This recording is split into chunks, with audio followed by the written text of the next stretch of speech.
Pandian store சீரியல்ல அடுத்து வர எபிசோட்ல என்ன மாதிரியான ட்விஸ்ட் எல்லாம் இருக்க போகுதுங்கிறத இந்த வீடியோல பார்க்கலாம். நம்ம பாண்டியனுக்கு இந்த விஷயத்த பத்தி சொல்லலாமா, செந்திலோட நடவடிக்கை எப்படி இருக்கு, என்ன ஏதுன்ற விஷயத்த சொல்லலாம்னு சொல்லிட்டு முடிவெடுக்கிறாங்க மீனா. முடிவெடுத்துட்டு நேரா கடைக்கு போறாங்க.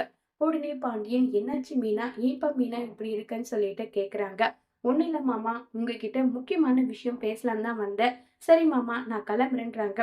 ஏப்பா, முக்கியமான விஷயம் பேசலன்னு சொல்லிட்டு வந்தேன்னு சொல்ற, நீ பாட்டுக்கு கிளம்பி போறேன்னு சொல்ற, என்ன விஷயம்ப்பா, எதுவா இருந்தாலும் சொல்லுன்னு சொல்லிட்டு கேக்குறாங்க. உடனே மீனா பேச வரும்போது கஸ்டமர் ஒருத்தர் வராங்க. அவங்க பாண்டியன் கிட்ட, ஏன்பா, என் பையன் கவர்மெண்ட் வேலை செஞ்சுட்டு இருக்கான். அவனுக்கு லஞ்சம் வாங்கி இப்படி ஒரு வேலையை இழந்துட்டான். அதை நினைக்கும் போது எனக்கு வருத்தமா இருக்குன்னு சொல்லி பேச, உடனே பாண்டியன், என்ன மகனை வளர்த்து வச்சிருக்க, வளர்த்தா பாண்டியன் மாதிரி வளர்க்கணும். என் மருமகளும் தான் கவர்மெண்ட் வேலையில நல்ல போஸ்டிங்ல இருக்கா, கை நிறைய சம்பாதிக்கிறா. இப்ப வரைக்கும் ஒத்த ரூபா அவ வாங்கினது கிடையாது. அதே மாதிரி தான் என் பையன் செந்திலும். அவனும் கவர்மெண்ட் வேலையில தான் இருக்கான். இப்ப வரைக்கும் ஒரு ரூபா கூட அவனும் லஞ்சம் வாங்கினது கிடையாது. ஏன்னா அந்த அளவுக்கு கண்ணியமா கட்டுப்பாடா என் புள்ளையும் மருமகனும் இருக்காங்க. உன்னுடைய பையன் ஏன் இப்படி இருக்கான், பணத்தாசை புடிச்சிட்டு இப்படி இருக்கான்னு நல்லா சொல்லிட்டு கேட்டுட்டு இருக்காங்க. என்னப்பா பண்றது, இந்த மாதிரி அதிகாரிங்க புடிச்சிட்டு போயிட்டாங்க. அவனுக்கு வேலை கிடைக்குமா இல்லையான்னு கூட தெரியலன்னு சொல்லி புலம்பிட்டு இருக்காங்க. இதை நினைச்சு ரொம்பவே வருத்தப்படுறாங்க மீனா. இவர் அவர் மேல அவ்வளோ அன்பா பாசமா அந்த அளவுக்கு நம்பிக்கை வச்சிருக்காங்க. ஆனா அவர் அந்த நம்பிக்கையை காப்பாத்துவாங்களான்னு கூட எனக்கு தெரியல. இப்ப என்ன பண்றதோ ஒண்ணுமே புரியலேன்னு சொல்லி மீனா ஒரு பக்கம் பயங்கரமா ஃபீல் பண்ணி புலம்பிட்டு இருக்காங்க. இப்ப உடனே பாண்டியன் கேக்குறாங்க, மீனா, ஏதோ ஒரு விஷயம் சொல்றதுக்காக வந்த, ஆனா சொல்லாம நீ பாட்டுக்கு அமைதியா இருக்க, என்னமா விஷயம்னு சொல்லிட்டு கேக்குறாங்க. ஒன்றும் இல்லை மாமா, நான் ஒன்று வேற எதுவும் பேச வரல. சரி மாமா, நான் கிளம்பட்டுமான்னு சொல்லிட்டு மீனா அங்கேருந்து கிளம்புறாங்க. மீனா, என்னாச்சு, ஏதாவது பிரச்சனையா, உனக்கும் செந்திலுக்கு ஏதாவது பிரச்சனையா, அவன் உன்னை ஏதாவது சொல்றானா, அதை மாமா கிட்ட சொல்லலான்னு மாமா எதுக்காக கஷ்டப்படுவாருன்னு சொல்லிட்டு சொல்லாம போறியான்னு சொல்லிட்டு கேக்குறாங்க. சேச்சே, அப்படியெல்லாம் ஒன்றும் இல்லை மாமா, நான் கிளம்புறேன்னு சொல்லிட்டு போயிடுறாங்க. இப்ப மீனா செந்தில் கிட்ட நேரா போயிட்டு, உன் அப்பா கிட்ட எல்லா உண்மையுமே சொல்லிடலாம்னு சொல்லிட்டு தான் நினைச்சிட்டு போனேன். ஆனா அவர் உன் மேல மலை போல ஒரு நம்பிக்கை வச்சிருக்காரு. அப்படிப்பட்டவரை தயவு செஞ்சு நீ நம்பிக்கை துரோகம் பண்ணி கெடுக்காத.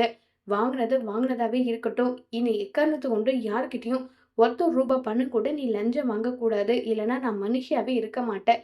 நானாவே போயிட்டு போலீஸ் ஸ்டேஷன்ல கம்ப்ளைண்ட் கொடுத்துட்டு வந்துடுவேன்னு சொல்லி மீனா மிரட்டுறாங்க செந்தில. இங்க பார், நான் வாங்க ஆரம்பிச்சுட்டேன். நான் நல்லபடியா உன்னையும் வருங்காலத்துல நம்ம குழந்தையும் நல்லபடியா பார்த்துக்கணும்னா நான் லஞ்சம் வாங்குறத தவிர வேற வழியே கிடையாது. நான் வாங்குற சம்பளம் ஒரு மாச செலவுக்கே சரியா போகுது. அப்படி இருக்கும்போது இன்னும் பிள்ளைங்களோட பிறக்கும்போது அவங்களுக்கு நல்ல எஜுகேஷன், அவங்களுடைய செலவு, இது எல்லாம் போக எவ்வளவு நம்மளால மீட்ட முடியும் சொல்லு. அதுவே லஞ்சம் வாங்கினா அவங்கள நல்ல ஸ்கூல்ல படிக்க வைக்கலாம். அவங்க எதிர்காலத்துக்கு பணம் சேர்த்து வைக்கலாம்.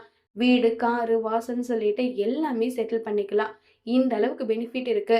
இப்படி இருக்கும்போது எதுக்காக மெயினா நீ வாங்க வேண்டாம்னு சொல்ற? நான் யாரு என்ன சொன்னாலும் நான் கண்டிப்பா வாங்குவேன். நானும் போயிட்டு அவங்க கிட்ட கேட்கலையே. அவங்களா எடுத்துட்டு என்ன தேடி குடுக்குறாங்க. நான் ஒரு கையெழுத்து போட்டுட்டு அந்த பணத்த வாங்கி வச்சுக்கிறேன். யாரு சொன்னாலும் சரி, இத நான் நிறுத்தவே மாட்டேன். ஒருவேளை நீ போலீஸ் ஸ்டேஷன்ல என்ன பத்தி புகார் குடுக்கறதா இருந்தாலும் தாராளமா குடுத்துக்கோ. எனக்கு அத பத்தி கவலை கிடையாதுன்னு சொல்லி செந்தில் சொல்றாங்க. இத கேட்டதும் மீனாவுக்கா பயங்கரமா கோவம் வருது. நீ எல்லாம் என்ன மனுஷனே தெரியல. ஒருவேளை மாமாவுக்கு மட்டும் விஷயம் தெரிஞ்சா என்ன நடக்க போகுதோ அத நினைச்சு எனக்கு அவ்வளோ வருத்தமா இருக்கு, பயமா இருக்கு. ஆனா அத பத்தி கொஞ்சம் கூட கவலைப்படாம நீ ஏன் தான் இப்படி இருக்கியோன்னு சொல்லி மீனா ஒரு பக்கம் புலம்பிட்டு இருக்காங்க. சரிதான் போடி, அவர் சொன்னா அவரை எப்படி டீல் பண்ணிக்கணும்னு எனக்கு தெரியும். பெத்த புள்ளைகிட்டே காசு கேட்ட அவரெல்லாம் ஒரு அப்பா. அவருக்கு மான மரியாதை முக்கியம்னா எனக்கு பணம் முக்கியம். என் பணம் எனக்கு தேவையாக்கிற அளவுக்கு நான் என்ன பண்ணணுமோ அத நான் பண்ணுவேன். அவர் சொல்லிட்டா உடனே அவர் பேச்ச கேட்கணும்னு எனக்கு எந்த அவசியமும் கிடையாது. நான் இப்படிதான் இருப்பேன். உன்னால முடிஞ்சத நீ பார்த்துக்கோன்னு சொல்லி ரொம்பவே திமிரா செந்தில் பேசுறாங்க. நீங்க இப்படியெல்லாம் மாறுவீங்க. பணத்துக்கு இந்த அளவுக்கு இம்பார்ட்டன்ஸ் குடுப்பீங்கன்னு நான் நினைச்சு கூட பார்க்கல. உங்களுடைய நல்ல குணத்த தான் நான் விரும்பினேன். இந்த அளவுக்கு பணப்பேயா நீங்க இருப்பீங்கன்னு தெரிஞ்சிருந்தா, உங்க பக்கம் திரும்பி கூட நான் பார்த்திருக்க மாட்டேன். நீங்கலாம் என்ன மனுஷனே தெரியல. நீங்கலாம் பட்டா தான் உங்களுக்கு புத்தி வரும்னா, அதை யாரால மாத்த முடியும்? நீங்க பட்டு தான் திருந்தணும்னா, தாராளமா திருந்திக்கோங்க. உங்களுக்கும் எனக்கு எந்த விதமான சம்மந்தமும் கிடையாதுன்னு சொல்லிட்டு, கோவமா மீனா அங்கிருந்து கிளம்பி போறாங்க.